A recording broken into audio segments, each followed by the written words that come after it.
சொல்றியா, எனக்கு நீ 20 தரப்பாரியா அப்படின்னு ராமதாஸ் சொன்னார் இல்ல, அந்த 10,000 வெளியே வந்துடும். சரிதான் மறுக்க முடியுமா? ஆட்சியில் இருக்கிறவங்களுடைய சாதி எண்ணிக்கை குறைவா இருக்கும், அவர்கள் அதை மறைக்கிறதுக்காக இதை வந்து எடுக்காம தள்ளி போடுறாங்கன்னு குற்றச்சாட்டை சொல்றாங்க. ராமதாஸ் தான் சொன்னாரு, அது உங்களுக்கு பதில் என்ன? ராமதாஸ் ஒரு புறம்போக்கு. எங்க இறங்கி ஓரத்துல நின்று ஒண்ணு கிடைக்கிறான், உன் வேலை மயிராடாது மயிராடா. திடீர்னு இந்த வெண்ணைகளுக்கு காளியம்மா மேல அப்படியே பாசம். என்பதனும் மேலான தமிழ் பெருங்குடி மக்களே, உங்கள் அனைவருக்கும் மேலரசம்பட்டு சண்முகத்தின் பணிவான வணக்கங்கள். அன்பு உறவுகளே, நம்முடைய காணொலியை நீங்கள் காண்பது இதுவே முதல் முறையாக இருந்தால் நம்முடைய காணொலியை நீங்கள் தொடர்ந்து காண வேண்டும் என்றால் உடனே சப்ஸ்கிரைப் செய்து கொள்ளுங்கள். தொடர்ந்து நம்முடைய காணொலி பற்றின உங்களுடைய மேலான கருத்துக்களை கருத்துரை பகுதியிலே தவறாமல் பதிவு செய்யுங்கள் அன்பு உறவுகளே. அதே போன்று உங்களுடைய மேலரசம்பட்டு சண்முகம் யூடியூப் சேனலின் வளர்ச்சிக்காக தங்களால் இயன்ற பொருளாதார உதவியை போன்பே மூலம் செய்யுமாறு உங்களை அன்போடு கேட்டுக்கொள்ளுகிறேன். வாருங்கள் அன்பு உறவுகளே, காணொலிக்குள் செல்லுவோம். முதல்ல இந்த காணொலியில 2 முக்கியமான விஷயங்களை நம்ம பார்க்க இருக்கிறோம்.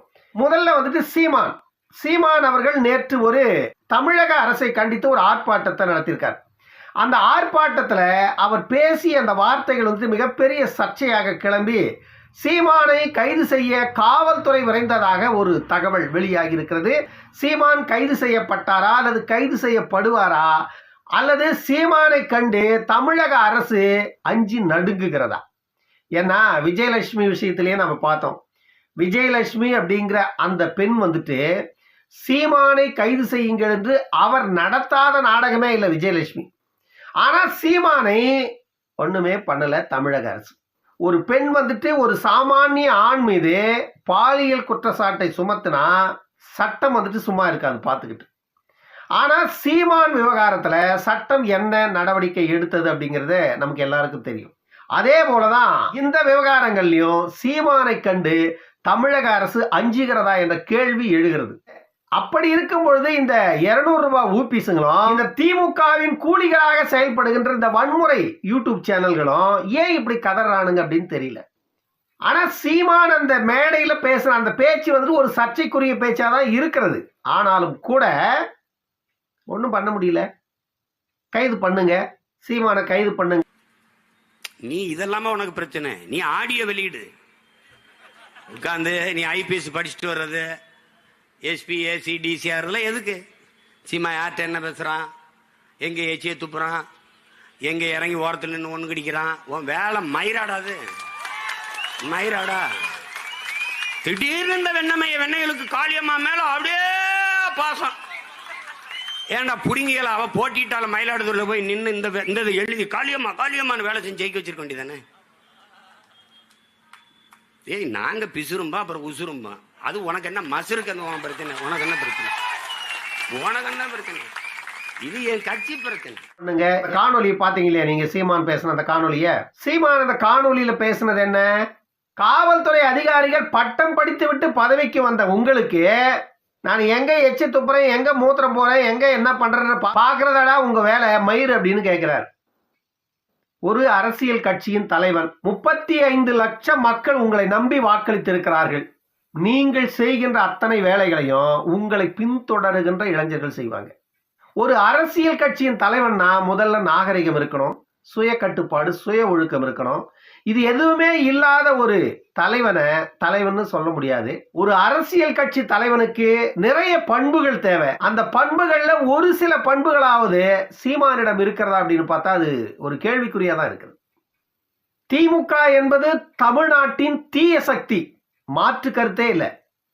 நாங்கள் திமுகவை எதிர்க்கிறோம் என்று சொல்லுகின்ற நாம் தமிழர் கட்சியின் ஒருங்கிணைப்பாளர் திரு சீமான் அவர்கள் திமுக என்னவெல்லாம் செய்கிறதோ அதையெல்லாம் நீங்களும் செய்தால் உங்களுக்கும் திமுகவிற்கும் என்ன வித்தியாசம் என்ற கேள்வியை உங்களுக்கு எதிராக இருக்கின்ற மக்கள் முன்வைக்கிறார்கள்.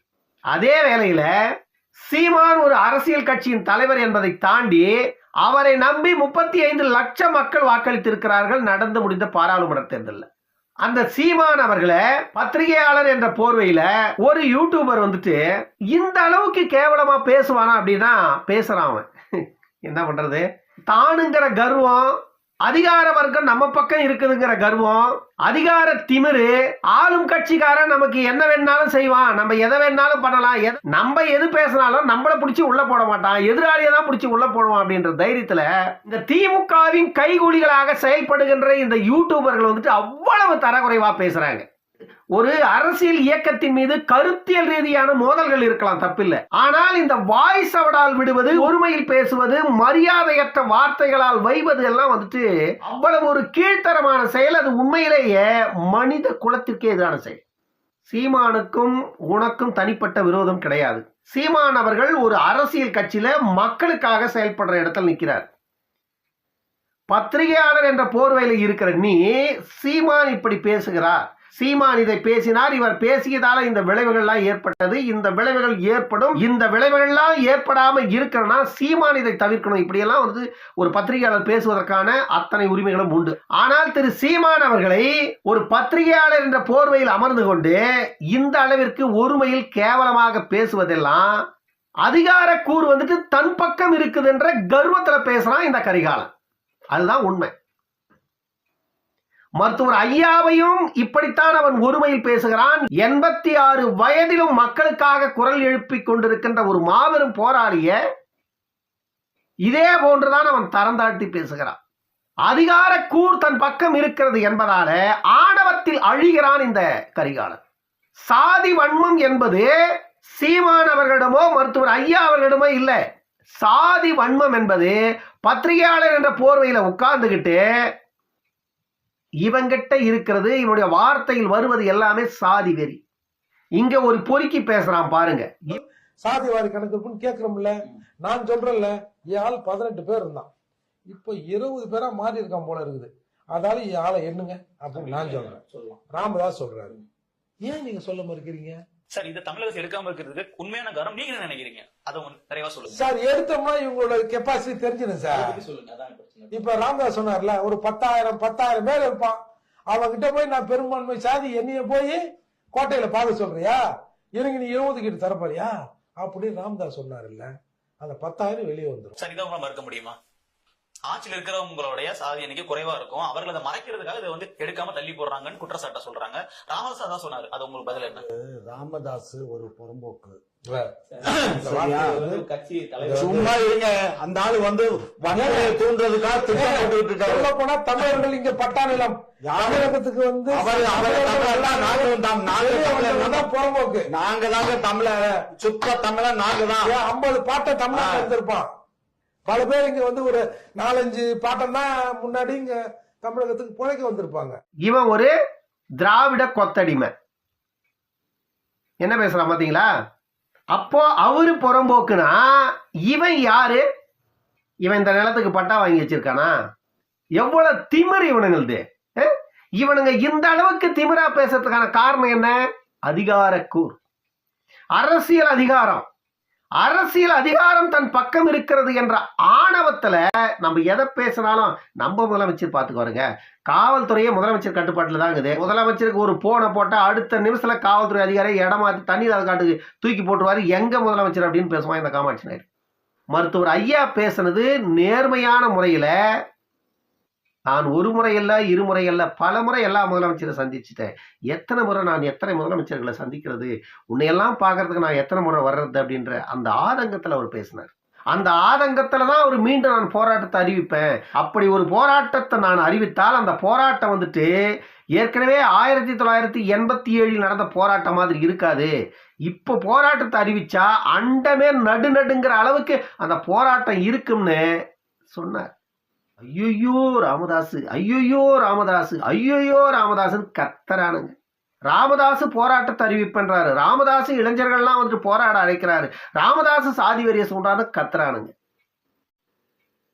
இவன் பேசுறான் பாரு இந்த கரிகாலன், எவ்வளோ சாதி வெறி இருக்கலாம்டா, ஆனா ஒரு லிமிட் இருக்கு. இந்த அளவுக்கு உனக்கு இருக்கிற அந்த சாதி வெறி வந்துட்டு நீ இருக்கிற இடத்திற்கு தகுதியற்றது. வரம்புக்கு மேல இருக்குது, ஒரு லிமிட் இல்ல, அது வரம்புக்கு மேல இருக்குது அவன்கிட்ட இருக்கிற சாதி வரி. அவனுடைய உள்ளத்தில் இருக்கின்ற சாதி வரி அப்படியே வார்த்தைகளா வந்து விழுது. மருத்துவர் ஐயாவை ஒருமையில பேசுறாங்க. இவன் மருத்துவர் ஐயாவை இந்த கரிகால ஒருமையில பேசுறான். ஒரு முறை இருமுறை இல்ல, பல முறை பேசுறான்.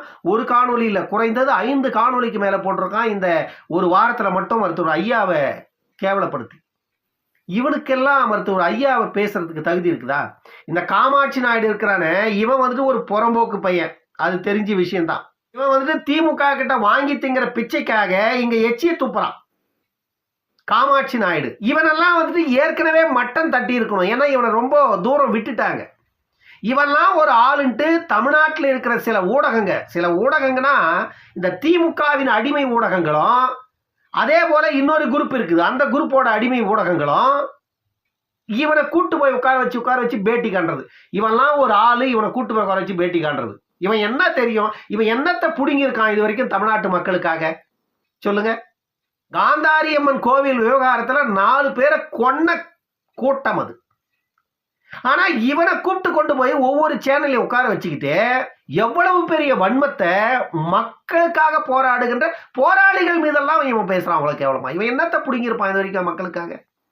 இவன் இருக்கிற இடம் வேணா புறம்போக்குன்னு சொல்லலாம். இவன் இருக்கிற இடம் புறம்போக்கு இடம். அந்த புறம்போக்கு இடத்த வந்துட்டு நீங்க பிடிச்சிக்கிட்டு இது எங்களுடைய பட்டா நிலம் அப்படின்னு சொல்றீங்க. அது எப்படி உங்களுக்கு பட்டா நிலம் ஆச்சுங்கிற வரலாறை பார்க்கணும் இல்ல? இப்ப நாங்க நிக்கிற இந்த நிலம் வந்துட்டு எங்களுக்கு புறம்போக்கு இல்லை இது. ஏன்னா இந்த நிலத்துல நான் வரல, முதல்ல என்னுடைய முப்பாட்டன் வந்த நிலம் இது. அதனால இந்த நிலம் எனக்கு புறம்போக்கா இருந்து நான் பட்டா போய் கேட்கல யாருக்கிட்டையும். எங்க பாட்டனுக்கு பாட்டன், பூட்டனுக்கு பூட்டன், முப்பாட்டன் பட்டா கொடுத்துட்டு போயிருக்கான் எங்களுக்கு. இது எங்களுடைய ஆயிரக்கணக்கான தலைமுறைகளை கடந்து இந்த மண்ணுல நாங்க வேரூன்றி நிக்கிறோம். இது எங்களுடைய பூர்வீக மண்ணு. வந்தவர்களை வாழ வைக்கிறோம். ஆனால் வந்தவர்களெல்லாம் சேர்ந்து உள்ளவர்களை விரட்டுகின்ற வேலையை செய்வதால தான் உங்களை பற்றி பேச வேண்டிய அவசியம் ஏற்படுகிறது. பாட்டாளி மக்கள் கட்சி என்பது சாதி பேதமற்ற ஒரு இயக்கம். அனைத்து சமூக மக்களின் வாழ்வாதாரத்திற்காக அரசியல் களத்தில் இயங்குகின்ற ஒரு அரசியல் இயக்கம் பாட்டாளி மக்கள் கட்சி. தமிழ்நாட்டில் இருக்கின்ற திராவிட கட்சிகள் எல்லா சாதிகளுக்கும் உள்ள மோதலை உருவாக்கி சாதி அரசியலை செய்கின்ற இயக்கம் தான் இந்த திமுகவும் அதிமுக. சாதி கட்சி என்றால் அது திமுக தான். திமுகவை கடந்துதான் மற்ற இயக்கங்கள் சாதி இயக்கங்கள் சொல்ல முடியும். முதன்மையான சாதி இயக்கம் திமுக தான். சாதி அரசியலை செய்கின்ற இயக்கமே திமுக தான். தமிழ்நாட்டில் இருக்கின்ற பல சாதிகளுக்கு சண்டையை மூட்டி அந்த சண்டையில மண்டை உடைஞ்சி அவன் செத்தா அதுல அதிகாரத்தை பறிக்கிற கூட்டம் இந்த திமுக கூட்டம். ஆனா நீங்க இங்க வந்து உட்கார்ந்துகிட்டு யார புறம்போக்குன்னு பேசுற? பட்டா இல்லாத நிலத்துல நீ உட்கார்ந்துகிட்டு அதிகார திமிர்ல புறம்போக்க பட்டா போட்டு வச்சுட்டு இருக்கிறவன் நீதான். நீயும் உன்னை சார்ந்தவர்களும் பல ஆயிரக்கணக்கான தலைமுறைகள் கடந்து வாழுகின்ற ஒரு ஒப்பற்ற சமூகம் இந்த மண்ணின் மூத்த சமூகம். என்ன பண்றது? நீங்களா பேசுறீங்க. உங்ககிட்ட இருக்கிற அதிகாரம் பேசுது. உங்ககிட்ட அதிகாரத்தை கொடுத்தது யாரு? நாங்க தான் கொடுத்தோம். தலையெழுத்து, தமிழ்நாட்டு மக்களோட தலையெழுத்து. புள்ளபூச்சிக்கெல்லாம் கொடுக்கு முளைக்கணும்னு யார் எதிர்பார்த்தான்? ஆனா முளைச்சிடுச்சே. அதனாலதான் இவ்வளவு அதிகார திமிர்ல ஆணவ பேச்சுக்கள் வெளிவருது. இந்த காமாட்சி நாயுடு தமிழ்நாட்டில் உண்மையிலே புலிவாலை பிடிச்சிட்ட மாதிரி தான் தெரியுது. எதுக்கும் கொஞ்சம் இன்னொரு காணொலியில் சந்திக்கும் வரை உங்களிடமிருந்து விடைபெற்றுக் கொள்வது மேலரசம்பட்டு சண்முகம். நன்றி, வணக்கம் அன்பு உறவுகள்.